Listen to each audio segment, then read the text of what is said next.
Il me revient d'entrer un peu dans le vif du sujet et d'aborder un premier aspect, une première déclinaison de notre thématique d'aujourd'hui à propos des principes applicables à cette question qui est toujours une question un peu tourmentée, qui est celle de la répartition des compétences, de l'attribution des compétences, non seulement entre l'État et les collectivités territoriales, mais évidemment aussi entre les collectivités territoriales elles-mêmes. Alors, on peut penser que c'est une question qui n'est pas au cœur de l'actualité la plus brûlante, pour deux raisons. D'abord parce qu'il y a toujours finalement cette idée qui subsiste depuis la loi fondatrice de 1983, selon laquelle eh bien, l'urbanisme relèverait un peu naturellement de la compétence des collectivités territoriales, et plus précisément des communes. Ce sont elles qui seraient finalement, en tant que collectivités de proximité, les plus à même de gérer le territoire qui est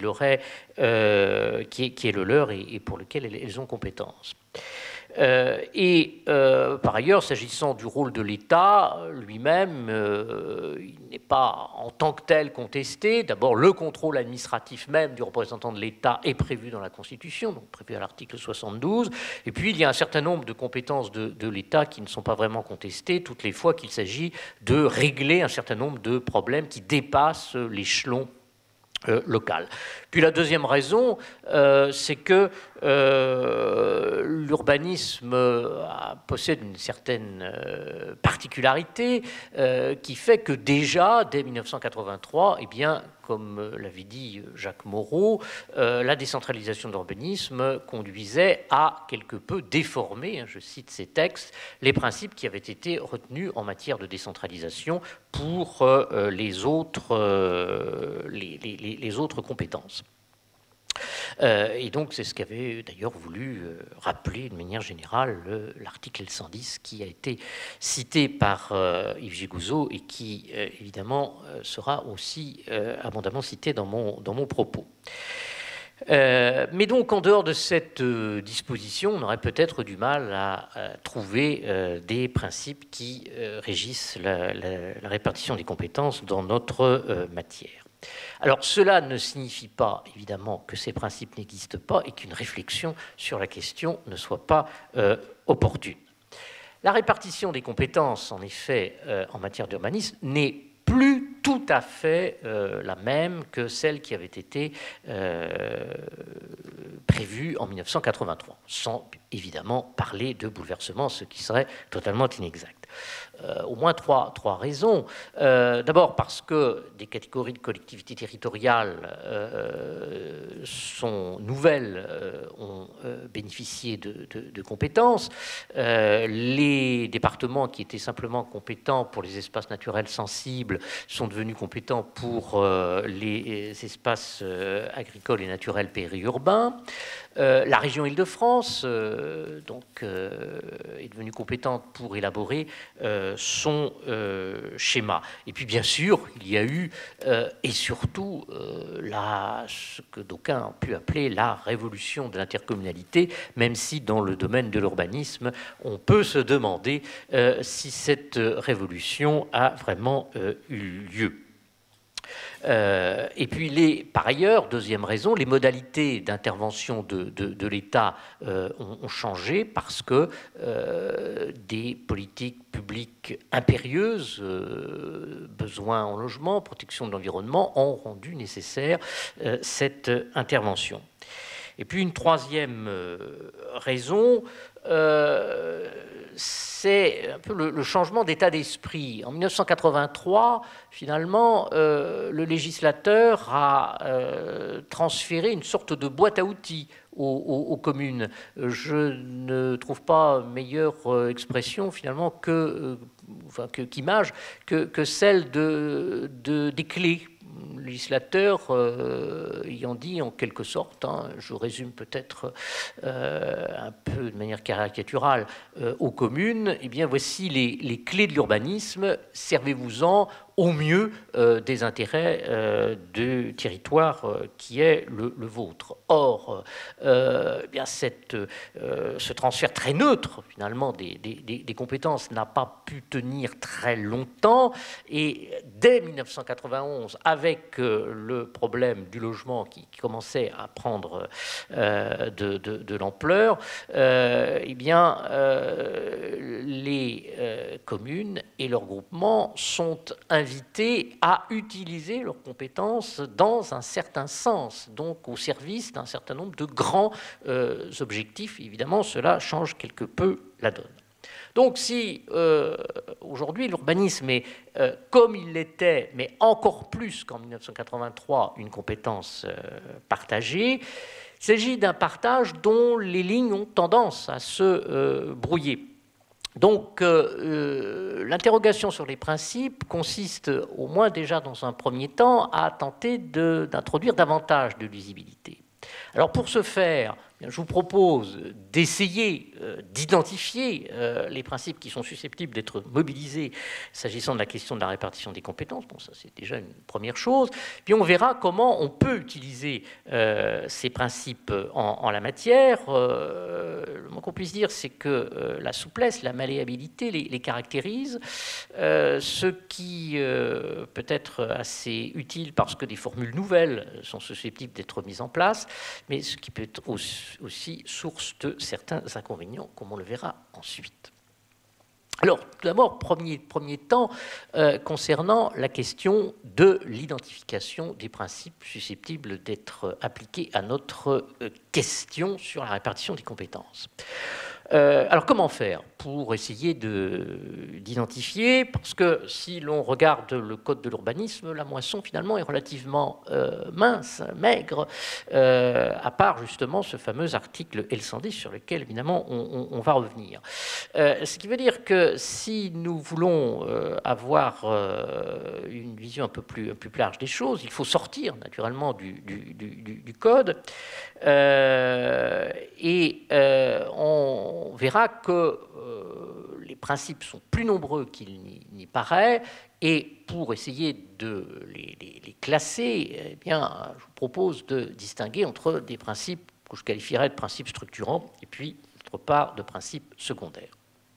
Alors, principes structurants,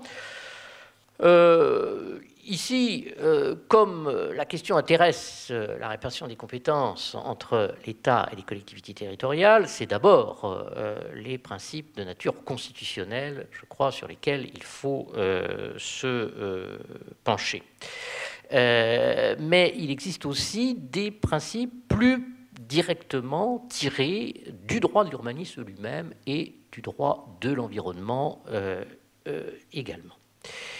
Alors, d'abord, des principes constitutionnels, principes que je qualifierais quand même de principes à caractère général, parce que le principe de libre administration, qui donc figure à l'article 72 de la Constitution, bien, se présente comme le principe matriciel des libertés locales et donc du rapport entre l'État et les collectivités territoriales. Et de cette libre administration, finalement, on peut tirer, je crois, plusieurs enseignements en ce qui concerne la répartition des compétences dans le domaine de l'urbanisme. Le premier enseignement, peut-être, c'est que la jurisprudence constitutionnelle qui a été rendue sur cette question dessine, en quelque sorte, en creux, ce que l'État peut imposer aux communes et à leur groupement quant au contenu de leurs documents d'urbanisme. La libre administration n'a jamais signifié, évidemment, que l'État ne pouvait pas imposer des obligations ou des charges aux collectivités territoriales, et donc si l'on revient aux questions d'urbanisme, l'État peut leur imposer des objectifs que les élus devront respecter essentiellement au travers de leurs documents d'urbanisme. Et ce que l'on constate, c'est que la jurisprudence du Conseil constitutionnel est tout de même assez conciliante sur ce point, puisque finalement elle ouvre un choix aux législateurs. En principe, seules des obligations définies de manière suffisamment précise quant à leur objet et à leur portée peuvent être imposées, mais rien ne s'oppose à ce qu'il s'agisse aussi d'objectifs assez généraux donc des objectifs qui vont être définis de manière peu précise, à condition, et évidemment tout est là, que les communes et leurs groupements ne soient pas assujettis à une obligation de résultat. Ce qui veut dire que sur le plan technique, seul, nous dit le Conseil constitutionnel, une obligation, un rapport de compatibilité entre ces objectifs et puis les documents d'urbanisme est susceptible d'être imposé et il appartiendra au juge administratif, bien sûr, d'y veiller. Et c'est ce qu'a rappelé, je crois, de manière particulièrement claire, il y a quelques mois, le Conseil d'État, dans un arrêt commune de Gurmançon, qui s'est interrogé sur la portée des réserves du Conseil constitutionnel sur ce point.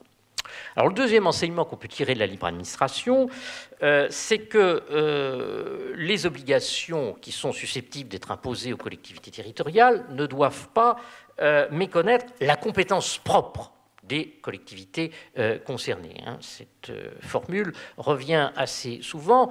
On peut la trouver peu précise, pour ne pas dire un peu obscure, un peu mystérieuse.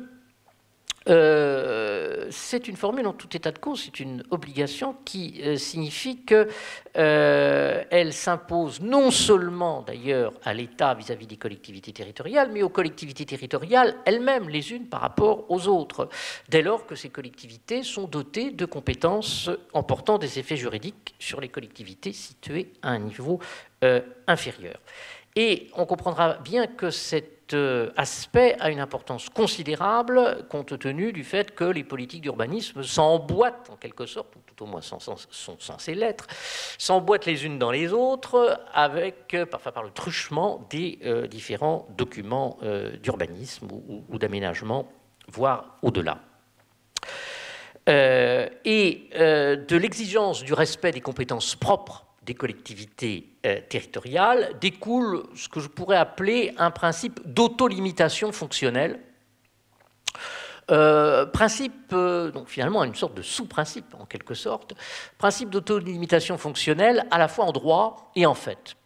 En droit, je crois que le régime à la fois de la déclaration de projet et de la toute récente PIL, la procédure intégrée pour le logement, sont assez significatifs. Si je prends simplement l'exemple de cette procédure intégrée pour le logement, parce que donc c'est la plus récente, on sait qu'un document d'urbanisme peut être adapté par cette nouvelle procédure afin de permettre la réalisation d'une opération d'aménagement ou d'une construction comportant principalement des logements et présentant un caractère général. Alors, il peut être nécessaire à cette occasion d'adapter un certain nombre de documents supérieurs. Et les adaptations de ces documents supérieurs auxquels seul l'État, de toute façon, a compétence pour procéder, ne doivent pas, je cite, méconnaître les objectifs fixés par les documents adaptés, ni porter atteinte à l'intérêt culturel, historique ou écologique des zones concernées. Et ces adaptations ne peuvent pas non plus modifier la vocation de l'ensemble de la zone où se situe le projet, mais seulement prévoir des exceptions ponctuelles et d'ampleur limitée à cette vocation.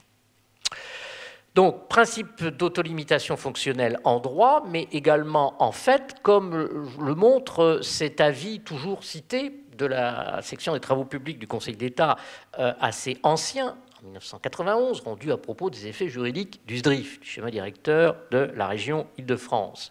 Alors, parmi les choses extrêmement intéressantes que révèle cet avis, in fine, le dit avis évoque le rôle du préfet de région, de la région Île-de-France, à propos du porté à connaissance lors de l'élaboration des schémas directeurs et des plans d'occupation des sols, pour prendre la terminologie de l'époque. Et le Conseil d'État nous dit que le préfet doit s'en tenir, ce qui est quand même assez clair, aux conséquences nécessaires des options et objectifs du SDRIF ayant une portée normative.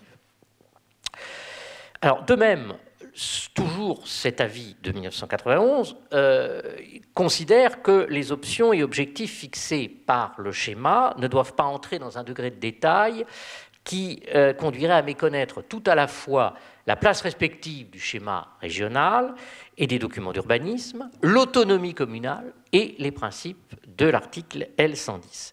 Ce qui veut dire que ce même avis consacre implicitement, mais nécessairement, le respect de la compétence propre des communes auxquelles je faisais allusion à l'instant, mais également le principe d'interdiction de l'exercice d'une tutelle d'une collectivité sur une autre. Et ces deux principes, respect des compétences propres et interdiction d'une tutelle, sont certes distincts, mais en réalité, ils entretiennent des liens extrêmement étroits. Puis enfin, troisième enseignement qui découle cette fois-ci du principe de subsidiarité qui est désormais expressément exprimé par le Constituant depuis la réforme constitutionnelle de 2003. Mais en réalité, le législateur n'a jamais cessé de faire usage de ce principe de subsidiarité, et ce, finalement, dès 1983, finalement, le fait même de confier aux communes et à leurs groupements les compétences en la matière sont une expression du principe de subsidiarité. Et le maintien de certaines compétences au profit de l'État également.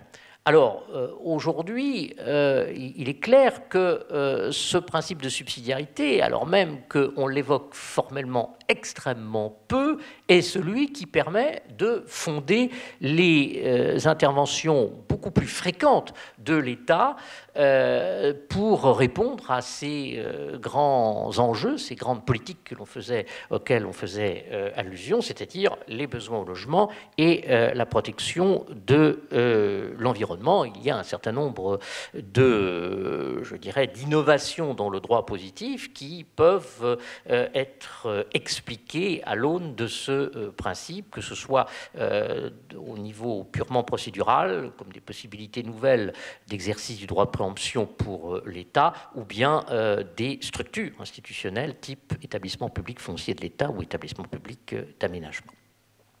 Puis bien sûr, le principe de subsidiarité joue un rôle non seulement entre l'État et les collectivités territoriales, mais au sein même des collectivités territoriales. Et là, je fais référence à l'intercommunalité, car le principe de subsidiarité est aussi à l'œuvre lorsque l'on évoque la notion d'intérêt communautaire auquel fait référence le Code général des collectivités territoriales.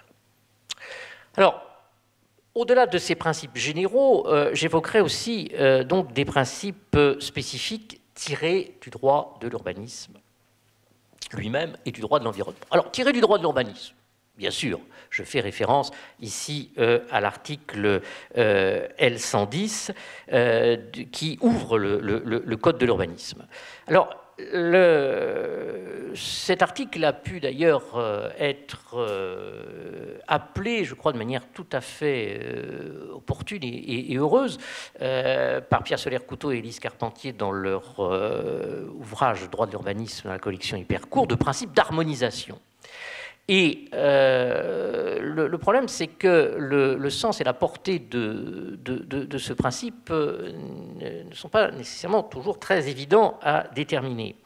Et d'autant plus que le Conseil d'État n'a pas voulu saisir l'occasion, l'unique occasion qui lui avait été donnée en 1998, de donner une portée à cette disposition. Je rappelle qu'il s'agissait d'un litige entre l'État et un département, la région Île-de-France, à propos d'actions foncières concurrentes, finalement. Et l'occasion aurait pu, évidemment, être saisie par le Conseil d'État pour donner à ce principe d'harmonisation des compétences une fonction de norme de résolution de conflits de compétences. Et ce qui aurait permis peut-être de faire de ce principe la base légale permettant au préfet de faire prévaloir les intérêts de l'État. Ce n'est pas en ce sens qu'a décidé, qu'a statué la Haute Assemblée. Alors, en réalité, plus modestement, il faut considérer le principe d'harmonisation fixé à l'article L110 comme la source, non pas formelle, mais tout simplement matérielle, de diverses règles qui sont éparses dans le code, règles qui peuvent être relatives aux différentes modalités d'intervention de l'État, comme les différentes formes de contrôle administratif, et tout particulièrement, bien sûr, les formes de contrôle a priori qui ont été expressément maintenues par le législateur en 1983 dans un certain nombre d'hypothèses. Mais on peut y rattacher également toutes les hypothèses où l'intervention systématique des collectivités territoriales non communales est prévue dans l'élaboration d'un certain nombre de documents d'urbanisme. Mais compte tenu de l'indétermination propre à cet article L110, rien n'empêche que le principe d'harmonisation soit satisfait selon d'autres modalités que celles qui viennent d'être exposées à l'instant, et notamment pas par la voie contractuelle. Alors nous reviendrons sur cette question dans un instant. Alors, on peut donc trouver aussi une source de principes spécifiques dans le droit, cette fois-ci, de l'environnement. Alors, je serai bref, puisque finalement, la question a été déjà évoquée par Yves Gégouzeau, mais il y a au sein du droit de l'environnement un principe qui nous intéresse, je crois, tout particulièrement, non pas pour les questions de fond, mais donc bien pour les questions de répartition des compétences. C'est le principe de prévention des atteintes à l'environnement, c'est en effet dans le cadre de l'évaluation des documents d'urbanisme et notamment de l'évaluation de l'évaluation qu'intervient nécessairement ici le rôle de l'État en tant qu'autorité administrative garante finalement de la qualité des évaluations environnementales. Et de ce point de vue-là, voici donc une source nouvelle d'attribution de compétences. Alors, au-delà de ces principes structurants, parlons aussi de principes secondaires qui peuvent donc avoir une incidence sur la répartition des compétences, mais disons-le tout de suite, leur portée est très inégale. Et ici, on peut évoquer le principe d'indisponibilité des compétences d'une part, et puis le principe d'exclusivité d'autre part. Principe d'indisponibilité des compétences, principe classique du droit public français, qui interdit aux personnes publiques de s'engager par contrat à prendre certaines décisions. Oui, absolument. Seulement, rien n'empêche le législateur d'y déroger, et le moins qu'on puisse dire, c'est que l'actualité relativement récente nous a montré qu'il ne se privait pas d'y déroger, comme le montrent les contrats de développement territorial du Grand Paris et vraisemblablement les futurs projets d'intérêt majeur de la loi Allure. Et on a le sentiment que les pouvoirs publics semblent redécouvrir finalement la possibilité d'exercer des compétences publiques par la voie contractuelle, alors que cette voie leur avait été clairement ouverte par la jurisprudence constitutionnelle dès 1983, dans une décision, je crois, que tout le monde connaît. Bon, il n'en demeure pas moins que ces différents types de contrats ont une nature qu'on pourrait qualifier d'hybride, parce que s'ils se présentent sous une forme contractuelle, ils empruntent aussi certains aspects de leur régime aux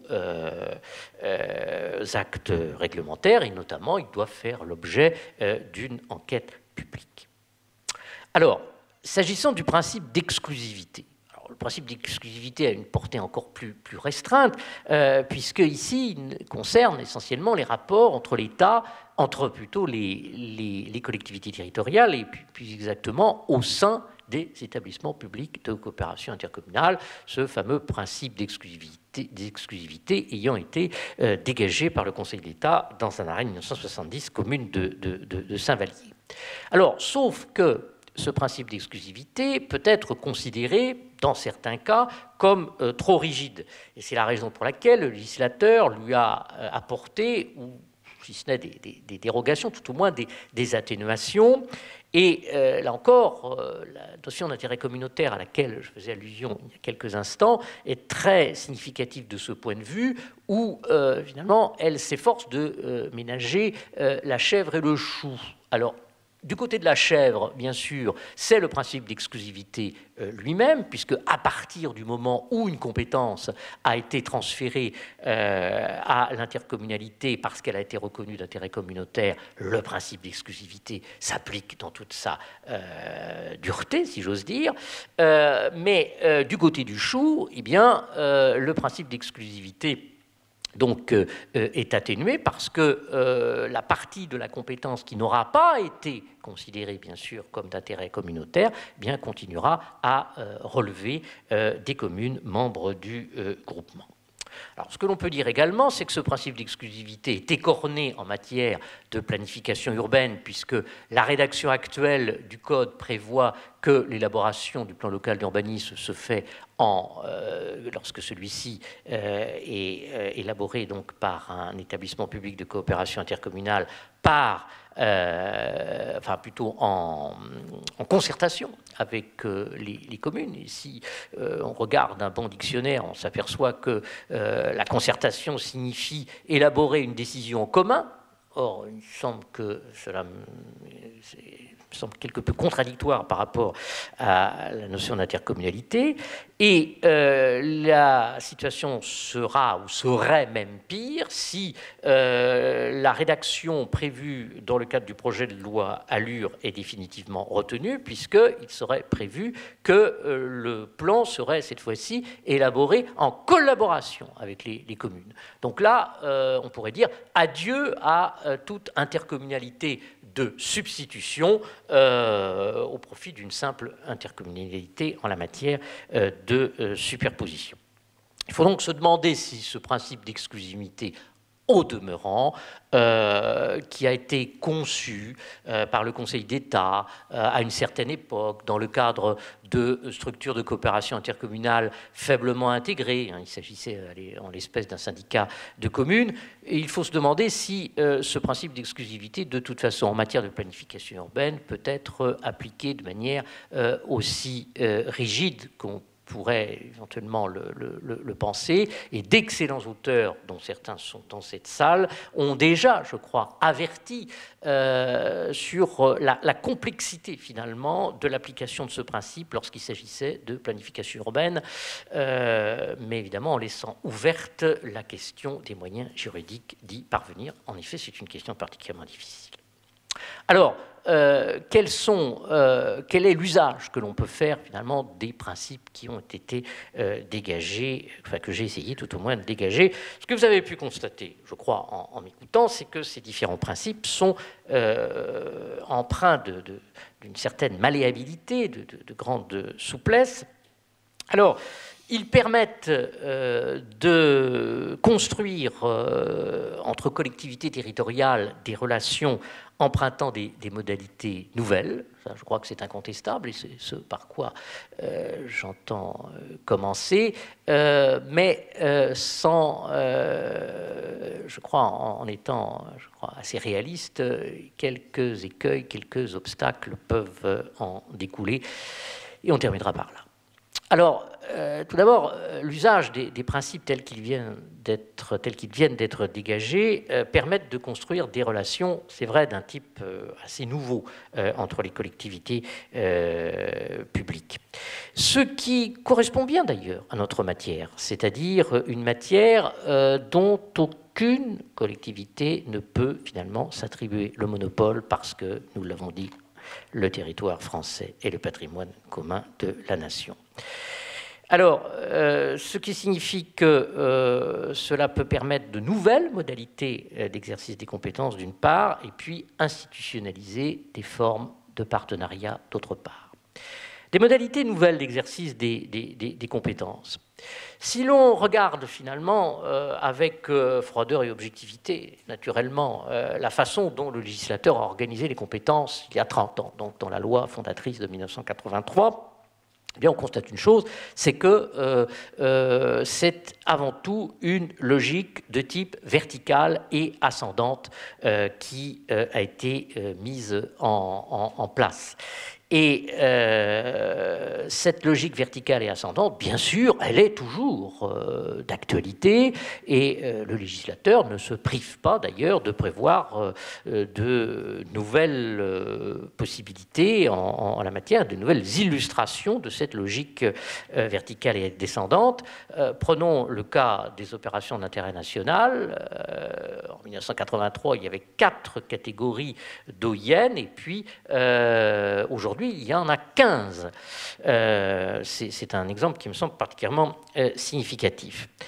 Mais cette logique, donc verticale et descendante, peut aussi, ce qui montre bien toute la malléabilité des principes, être écartée. Alors écartée seulement partiellement, écartée totalement. Écartée partiellement, c'est le cas des relations qui s'établissent entre certains établissements publics de l'État, qu'il s'agisse d'établissements publics à vocation foncière ou d'aménagement, et les collectivités territoriales. Si l'on prend en effet le cas des établissements publics fonciers de l'État, pour ne prendre que cet exemple, celui-ci doit définir un programme qui, certes, doit respecter des orientations stratégiques de l'État, et là, nous sommes toujours dans la logique verticale et descendante, ça c'est certain, mais il doit également tenir compte des priorités énoncées dans les documents d'urbanisme, ainsi que les objectifs de réalisation de logements précisés par les PLH. Et on a donc un établissement public de l'État qui est tributaire, évidemment sous une forme souple, bien sûr, de décisions qui sont arrêtées par les collectivités territoriales.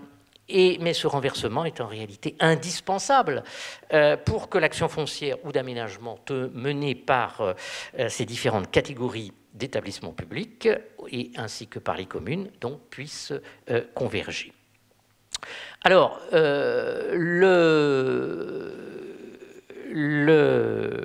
la logique donc, verticale et descendante à laquelle je faisais allusion peut être aussi écartée totalement, et c'est le cas des contrats de développement territorial et puis des futurs projets d'intérêt majeur. Et là, il ne s'agit pas d'une remise en cause totale de la logique hiérarchique de la répartition des compétences. L'usage du contrat est prévu finalement dans les seuls territoires où une telle méthode apparaît plus expédiente et donc plus efficace. Ce qui veut dire qu'on pourrait peut-être parler ici de subsidiarité de type technique, voire fonctionnel en quelque sorte. Et on peut citer aussi le cas des pôles métropolitains, dont on ne parle pas beaucoup, c'est vrai, mais on sait que les pôles métropolitains, parmi les compétences que la loi leur avait attribuées en 2010, ont celle-ci qui consiste à finalement essayer d'harmoniser les SCOT qui feraient partie de l'ère du pôle métropolitain. Et il y a quelques semaines, la ministre de l'Égalité des Territoires et du Logement, dans une réponse à une question écrite, a montré tout l'intérêt que pouvaient présenter ces pôles métropolitains dans la logique finalement de ce qu'on pourrait appeler les interscots. Et la ministre a d'ailleurs, disant à mots à peine couverts que la compétence qui était dévolue à l'État pour assurer la cohérence des périmètres de schéma, eh bien cette compétence de l'État, en réalité, ne servait pas à grand-chose. Alors, par ailleurs, cette malléabilité des principes permet aussi d'institutionnaliser le partenariat. Alors là, je serai très bref sur cette question, mais il est clair que quand on voit les modifications qui ont affecté le régime des établissements publics fonciers et des établissements publics d'aménagement à la suite de l'ordonnance de septembre 2011, là, on voit vraiment le partenariat à l'œuvre dans les nouvelles règles, et notamment que ce soit celles qui régissent la composition du conseil d'administration ou qu'il s'agisse des modalités d'action par la voie conventionnelle. Même si, naturellement, de telles conventions existaient sur le terrain, existaient donc en pratique, mais en tout état de cause, le législateur, cette fois-ci, les a repris à son compte. Alors je terminerai simplement ici par une nuance un petit peu plus sombre, car cette malléabilité des principes, elle peut aussi déboucher sur certains écueils, car elle peut conduire d'une part à un certain manque de lisibilité des compétences d'une part, et puis d'autre part, elle peut aussi créer paradoxalement de nouvelles rigidités. Elle peut conduire à un certain manque de lisibilité des compétences, parce que finalement, ce que l'on constate, c'est que cette répartition des compétences en matière d'urbanisme, elle pêche toujours par une certaine imprévisibilité. On ne sait jamais, finalement, quand il peut y avoir des modifications dans la répartition des compétences, et notamment au profit de l'État. Et la plasticité, notamment du principe de subsidiarité, n'évite jamais les traditionnels procès en recentralisation que l'on entend chaque fois que le législateur entend donner de nouvelles compétences à l'État. Et ce discours, on l'entend notamment depuis la loi d'orientation pour la ville de 1991. Ce n'est pas nouveau. Et les interventions de l'État, à chaque fois pour régler un problème particulier, ont certainement de beaux jours devant elles. Et juridiquement, on ne voit pas ce qui pourrait fondamentalement y faire obstacle. Et je crois que la décision qu'avait rendue le Conseil constitutionnel dans le cadre d'une QPC il y a quelques mois, à propos du pouvoir qui était dévolu au préfet pour exercer le droit de préemption dans les communes on appelle les communes, avec un joli barbarisme, les communes carencées, eh bien, on a vu que la portée du contrôle que le Conseil constitutionnel est susceptible d'utiliser ici est relativement faible. Et il est bien dommage d'ailleurs qu'il n'y ait eu, à l'occasion de cette QPC, aucun débat sur l'application du principe de subsidiarité, de ce point de vue-là. Alors, je terminerai simplement ici, parce que j'étais trop long, sur les rigidités éventuelles qui peuvent aussi déboucher à la suite de ces principes, ce qui peut en effet apparaître comme tout à fait paradoxal. Deux exemples. Le fameux recours à la technique contractuelle. Qui est véritablement conçu comme une sorte de révélation dans l'esprit de certains. Il a bien sûr beaucoup d'avantages, mais ce que l'on constate, c'est que lorsque les contrats de développement territorial ont été créés, les parties au contrat étaient à l'origine très limitées, puisqu'il ne s'agissait que du représentant de l'État et puis des communes et EPCI. Et puis, ne voilà-t-il pas que la loi Duflot de janvier 2013 invite, le cas échéant, ce n'est pas systématique, mais les départements et la région à éventuellement être signataires de ce contrat. Et c'est en ce sens que le futur régime des projets d'intérêt majeur sera arrêté, semble-t-il. Donc, plus vous multipliez le nombre de parties au contrat, et plus, évidemment, vous introduisez de nouvelles rigidités, puisqu'il faudra que tout le monde soit d'accord pour que le contrat évolue. Or, ce qui caractérise bien toute règle concernant des politiques d'urbanisme, c'est qu'il faut que cette règle soit mutable, et mutable assez vite. Bon, donc il y aura sans doute là quelques difficultés. Et on sent que le régime juridique de ces contrats, en réalité, il manque encore de précision. Et puis, l'intervention de l'État, enfin, ne doit pas être considérée comme la seule réponse juridique permettant l'application de certains principes. Et je veux donner un exemple par lequel je terminerai. C'est celui de la préparation du projet de loi sur le plan d'aménagement et de développement durable de la Corse. La Corse est loin, surtout à Orléans. Juridiquement, elle a toujours été absolument passionnante. Lorsque le projet de loi a été examiné par la section des travaux publics du Conseil d'État en 2011, celui-ci finalement a tiré du principe de libre administration Une conséquence que, pour ma part, je trouve finalement assez paradoxale. Parce qu'au nom du nécessaire respect de la compétence des collectivités territoriales qui auront à appliquer le plan, donc finalement le fameux principe de respect des compétences propres des collectivités, et du principe d'interdiction d'une tutelle d'une collectivité sur une autre, la section des travaux publics du Conseil d'État a préconisé de réserver à un décret en Conseil d'État le soin de fixer les règles applicables à la cartographie générale du plan et en particulier le degré de précision de la carte. Le qu'on puisse dire, c'est que cette préconisation n'emporte pas du tout la conviction.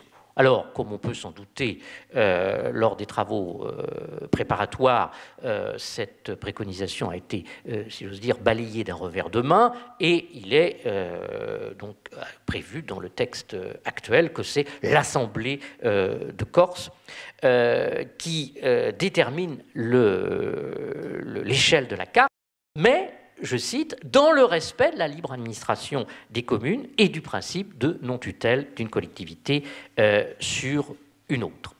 Donc on voit combien finalement on peut faire dire beaucoup de choses aux principes qui régissent l'attribution des compétences en matière d'urbanisme, et notre droit est appelé certainement à demeurer soumis à de nombreuses oscillations qui caractérisent le champ des interventions respectives de l'État et des collectivités territoriales. Mais en la matière, je préfère laisser à un autre le soin de conclure. J'entendais il y a quelques jours un professeur de psychopathologie évoquer une citation de Georges Canguilhem, la raison est régulière comme un comptable et la vie anarchique comme un artiste. Je vous remercie.